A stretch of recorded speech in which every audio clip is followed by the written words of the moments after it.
अस्सलाम वालेकुम स्टूडेंट। आज हमारा एफएससी पार्ट 1 का लेक्चर नंबर 16 है और आज हमारा टॉपिक है लिमिटिंग रिएक्टेंट। लिमिटिंग रिएक्टेंट को सबसे पहले हम डिफ़ाइन करते हैं।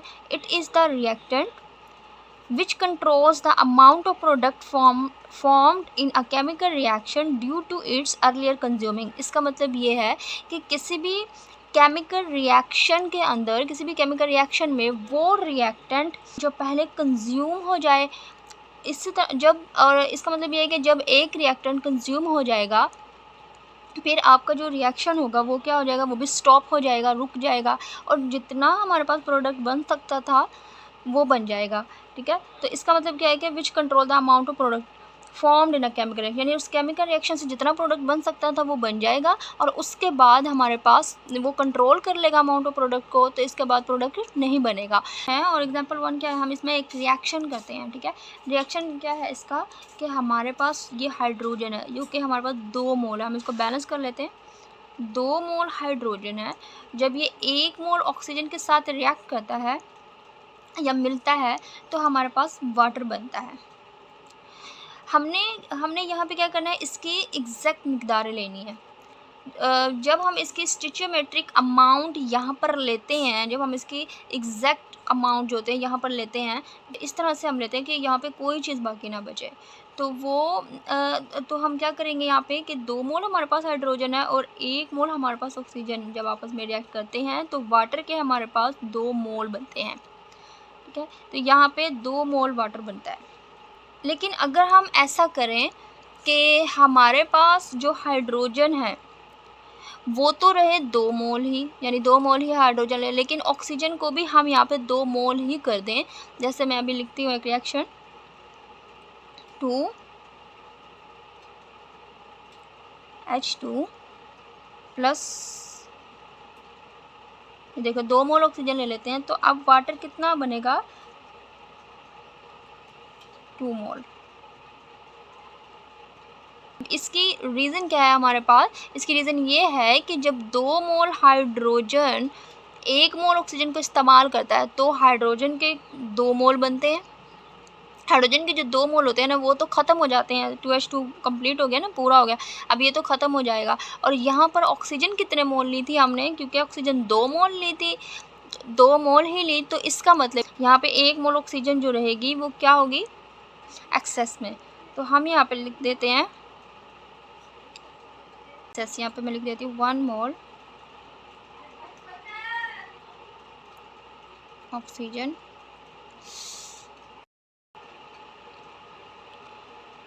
एक्सेस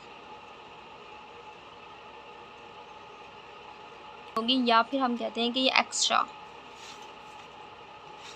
बच जाएगी, क्योंकि हाइड्रोजन हमारे पास क्या हो गई, कंज्यूम होगी, तो ये हमारा लिमिटिंग रिएक्टेंट होगा। ठीक है, हाइड्रोजन यहाँ पे हमारे पास क्या होगी, लिमिटिंग रिएक्टेंट। यहाँ पे आप अपनी वर्डिंग में कैसे लिख सकते हैं इस पूरे प्रोसेस को कि now from balanced equation 2 mole hydrogen react with 1 mole oxygen form 2 mole water. At the end of reaction 2 moles of hydrogen will be completely consumed and reaction will be stopped, but out of 2 moles of oxygen 1 mole will be remain unreacted, so the hydrogen is a limiting reactant and oxygen is an excess reactant. So the water produced will be 2 mole or 36 gram.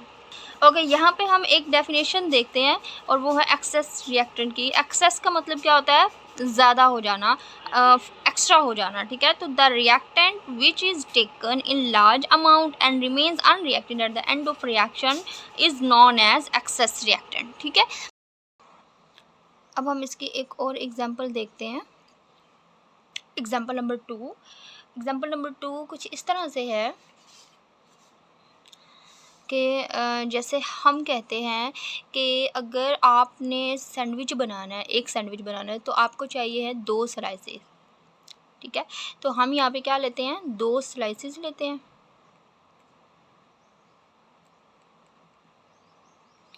और इस कबाब लिख लेते हैं यहाँ पे कि आपके पास अच्छा, तो हमारे पास अब देखो 2 स्लाइसेस है, 1 कबाब है, तो फिर हमारे पास सैंडविच कितने बनेंगे, तो जाहिर सी बात है 1 सैंडविच हमारे पास बनेगा। अब मैं आपको कहती हूँ कि आपके पास जो है वो 100 स्लाइसेस हैं और 50 कबाब है आपके पास, ठीक है। तो 100 स्लाइसेस अगर हम आपके पास हों और 50 अगर कबाब हैं, तो फिर अब कितने सैंडविच बन सकते हैं? अब हमारे पास 50 सैंडविच जो है वो हम बना सकते हैं आसानी से।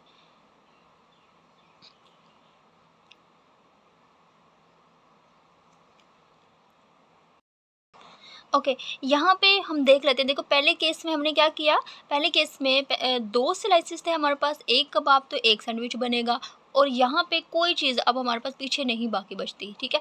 फिर इसी तरह दूसरे एग्जांपल में अगर हम देखें तो 100 स्लाइसेस थे हमारे पास और 50 कबाब, तो हमारे पास 50 सैंडविच बनेंगे, तो कोई चीज़ बाकी नहीं बचेगी। दरअसल ये दोनों जो इक्वेशन है ना, ये बैलेंस्ड इक्वेशन है, क्योंकि जितने हमारे पास रिएक्टेंट है उतने ही हमारे पास प्रोडक्ट बन जाएंगे, एग्जैक्ट प्रोडक्ट बनेंगे।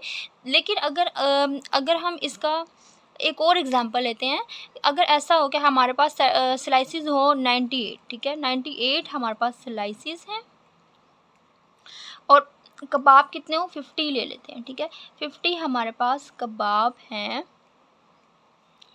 अब हमारे पास कितने सैंडविच बनेंगे? अब हमारे पास बनेंगे, क्योंकि 50 कबाब है तो अगर एक कबाब को 2 स्लाइसेस के यहाँ पे 2 स्लाइसेस लगे तो हमारे पास 49 सैंडविच बनेंगे, ठीक है।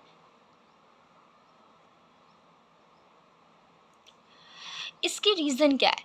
इसकी रीज़न ये है कि आपकी जो स्लाइसेस हैं वो पहले ही कंज्यूम हो गई, ठीक है। 98 स्लाइसेस थी लेकिन कबाब क्योंकि एक मिकदार में कम है तो हमने 2 स्लाइसेस में 1 कबाब रखा, तो स्लाइसेस हमारे पास पहले ही कंज्यूम हो गई, ख़त्म हो गई हैं। इसलिए अब मज़ीद रिएक्शन जो है वो नहीं कर सकते, मज़ीद प्रोडक्ट आप हासिल नहीं कर सकते। अब हमारे पास 98 स्लाइसेस बेशक अमाउंट ज़्यादा है, लेकिन ये क्योंकि पहले ही कंज्यूम हो जाती है इसलिए ये हमारा क्या कहलाएगा, अब 98 स्लाइसेस जो है ये हमारे पास क्या है, लिमिटिंग रिएक्टेंट है, ठीक है। तो मैं यहाँ पे लिख देती हूँ कि ये हमारा लिमिटिंग रिएक्टेंट है।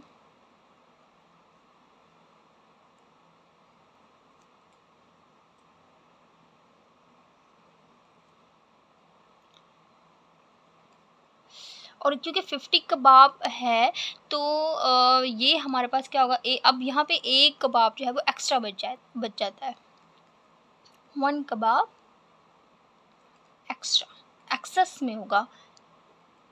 तो फिर हम इसे क्या कहते हैं, ये हमारे अब हमारे पास ये क्या कहलाता है, ये हमारे पास नॉन लिमिटिंग रिएक्टेंट है, ठीक है,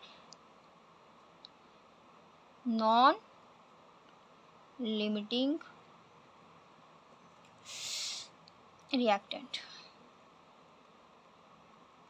अंडरस्टैंड? ओके, इस पूरे प्रोसेस को हम किस तरह से एक्सप्लेन कर सकते हैं, हम इसको लिख सकते हैं एग्जांपल में कि we have 98 slices and 50 kebab, तो we want to prepare sandwiches, तो each sandwich consist of 1 kebab and 2 slices, then we prepare 49 sandwiches and 1 kebab will remain unused। Example number 2 करने के बाद हमारे पास इसका नेक्स्ट पॉइंट जो आता है वो है आइडेंटिफिकेशन ऑफ लिमिटिंग रिएक्टेंट। हम किसी भी लिमिटिंग रिएक्टेंट को कैसे आइडेंटिफाई करते हैं, ये आपका शॉर्ट क्वेश्चन भी बनता है, एक्सरसाइज में बना भी हुआ है। तो इसके कुछ स्टेप्स हैं हमारे पास, ठीक है। तो मैंने यहाँ पे स्टेप्स लिखे हुए हैं कि सबसे पहला जो स्टेप है वो है change given mass of reactant into moles, यानी हमारे पास रिएक्टेंट का जो मास दिया होता है उसको हम मोल्स में कन्वर्ट करते हैं। फिर कैलकुलेट करते हैं number of moles of product from each reactant with help of balance chemical equation, ठीक है, गॉट इट। उसके बाद हम आइडेंटिफाई करते हैं identify the reactant which give least number of product, ठीक है। हम उस रिएक्टेंट को आइडेंटिफाई करते हैं जो कि प्रोडक्ट की कम से कम मिकदार दे, लीस्ट नंबर ऑफ प्रोडक्ट दे, ठीक है। उसके बाद हम इसके यूजेस देखते हैं। We use limiting reactant and excess reactant deliberately, ठीक है, हम जानबूझकर इन रिएक्टेंट्स को इस्तेमाल करते हैं। क्यों इस्तेमाल करते हैं? क्योंकि अब पहला मकसद तो हमारा ये होता है कि इसको जो हमारे पास एक्सपेंसिव कंपाउंड होते हैं उनको ज़ाया होने से बचाने के लिए इसको यूज़ करते हैं। इसके अलावा रिएक्शन रेट को फास्ट करने के लिए भी हम इसको यूज़ कर सकते हैं। तो हम क्या लिखते हैं यहाँ पे कि they decrease loss of expensive material, they make reaction faster and faster, and they make reaction 100% complete। Got it. अच्छा, अब ये तो थे इसके यूजेस, ठीक है, यूजेस भी शॉर्ट क्वेश्चन में बनते हैं। अब इसके बाद हम इसकी एक और एग्जांपल जो है, जो मैंने आपको नहीं करवाई, एक और एग्जांपल भी बनती है लिमिटिंग रिएक्शन की, वो क्या है वो देखते हैं हम। एग्जांपल नंबर 3 है हमारे पास। हम क्या करते हैं, कंबस्चन करते हैं। कंबस्चन जो है, जब हम कंबस्चन करते हैं तो कंबस्चन के केस में जो भी हम सब्सटेंस जलाते हैं, जैसे कि अब मैंने लिया हुआ कार्बन, ठीक है, तो कार्बन है, तो उसके अंदर हम ऑक्सीजन जो है, अब इसमें जब हम ऑक्सीजन के साथ रिएक्ट करवाते हैं तो ऑक्सीजन जो है वो एक्सेस में लेते हैं। जब हम ऑक्सीजन एक्सेस में लेते हैं तो जितना भी कार्बन वाला सब्सटेंस है, या कोई भी यहाँ पे हाइड्रोकार्बन्स भी हो सकता है, या कोई भी हम कह सकते हैं कोई भी लकड़ी, ठीक है, जो होती है, वो क्या होगी, वो सारी की सारी जो है वो जल जाएगी। तो हमारे पास क्या बनता है, कार्बन डाइऑक्साइड गैस बन जाती है। तो यहाँ पे अगर मैं लिखूँ कि कार्बन जो है वो हमारे पास क्या होगा, लिमिटिंग रिएक्टेंट, और ऑक्सीजन जो है वो हमारे पास है एक्सेस में, ठीक है, तो ये एक्सेस रिएक्टेंट हम कह देते हैं। कार्बन को हम लिमिटिंग रिएक्टेंट क्यों कहते हैं, क्योंकि ये पहले ही ख़त्म हो जाएगा। तो आप इसको कैसे एक्सप्लेन कर सकते हैं कि combustion is daily life reaction in which fuel is limiting reactant and oxygen is non-limiting reactant.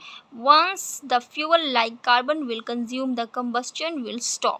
ठीक है, अगर कार्बन पूरी की पूरी जो है वो जैसे मैंने आपको पहले बताया था, लिमिटिंग रिएक्टेंट है, क्योंकि ये पहले ही कंज्यूम हो जाती है। जब पूरी की पूरी ये कंज्यूम हो जाती है तो फिर रिएक्शन क्या हो जाएगा, स्टॉप हो जाएगा, ख़त्म हो जाएगी, तो रिएक्शन रुक जाएगा। ठीक है, इस टॉपिक से रिलेटेड, यानी हमारा जो लिमिटिंग रिएक्टेंट है, इससे रिलेटेड कुछ क्वेश्चन बनाए हुए हैं, शॉर्ट क्वेश्चन जो हैं, जो आपके एग्ज़ाम में आ सकते हैं, और ये बहुत इंपॉर्टेंट शॉर्ट क्वेश्चन है, और ये आए भी हैं, काफ़ी मरतबा आए भी हैं। अब जैसे कि सबसे पहले हमने क्या किया, डिफाइन लिमिटिंग रिएक्टेंट। ठीक है, लिमिटिंग रिएक्टेंट को हमने फर्स्टली डिफाइन किया था, और उसकी एग्जांपल भी आपने देनी है। तो मैंने आपको 3 एग्जांपल करवाई हैं, उन तीनों में से आप कोई भी लिख सकते हैं। ठीक है, how limiting reactant is identified, हम लिमिटिंग रिएक्टेंट को कैसे आइडेंटिफाई करते हैं, इसके भी मैंने आपको 3 पॉइंट्स समझाए हैं। Amount of products is controlled by limiting reactant, explain why. ठीक है, हम अमाउंट ऑफ प्रोडक्ट को किस तरह से कंट्रोल कर सकते हैं, लिमिटिंग रिएक्टेंट के ज़रिए से, तो इसकी आप वजाहत करेंगे, या इसको क्यों करते हैं, तो ये भी मैं आपको करवा चुकी हूँ। Concept of limiting reaction is not applicable to reversible chemical reaction, why. एक क्वेश्चन इस तरह से भी बनता है। और क्वेश्चन नंबर 5 है, many chemical reaction taking place in our surrounding involves limiting reactant, explain. ठीक है, इस तरह से भी एक क्वेश्चन आ सकता है। इसी तरह एप्लीकेशंस भी बनती हैं लिमिटिंग रिएक्टेंट की, जो कि शॉर्ट क्वेश्चन में आती हैं। Got it.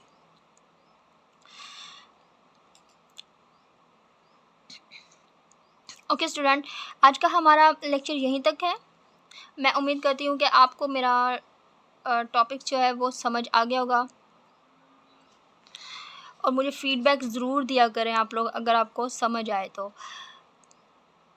मिलते इंशाल्लाह नेक्स्ट लेक्चर में मिलते हैं। अल्लाह हाफिज़।